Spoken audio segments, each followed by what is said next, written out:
Quickly on the subs, only because I agree with everything that's been said so far about how important this agreement is. It's about our national defence. It's been in the works for the best part of 18 months. Credit to the Prime Minister and former Prime Minister for putting all this in place. But as we know, as soon as you start spending other people's money, that being the taxpayers' money, on anything, the cost blows out. Well, this could be the fastest blowout in Australian political history, because yesterday the Australian newspaper told us that it'd be about $200 billion for all of this, based off the information they were getting out of the US, the UK and in Canberra. But today the number is $368 billion. Not bad. 24 hours and $168 billion extra.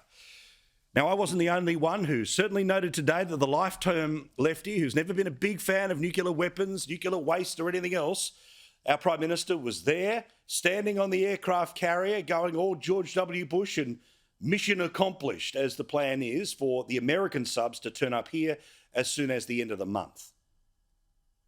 The AUKUS agreement we confirm here in San Diego represents the biggest single investment in Australia's defence capability in all of our history, strengthening Australia's national security and stability in our region. We'll get to how the hell we're going to pay for it, and this was the question for both of these governments, and we will ask the question. Doesn't mean we don't approve of the deal, but it's an awful lot of money. We know it's urgency. But also, when all these leaders get together, they all sort of pal around, best buddies, I've known you forever. And there he was with the aviators on, old mate Joe and Rishi Sunak, the third Prime Minister since all of this started being put together, the second Prime Minister for Australia standing there as well.